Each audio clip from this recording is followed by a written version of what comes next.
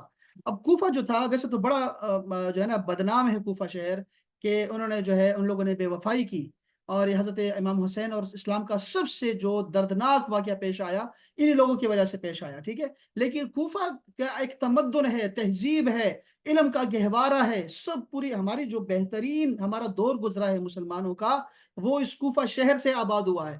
کوفہ شہر بہت عظیم شہر گزرا ہے، بڑے بڑے علماء کرام یہاں گزرے ہیں۔ تو انہوں نے کیا کیا، صحابہ کرام کے نائے سے گلیاں بنا دی کہ یہ فلاں قبیلہ فلاں قبیلہ فلاں قبیلہ، یہاں پہ رہنے شروع کر دیا۔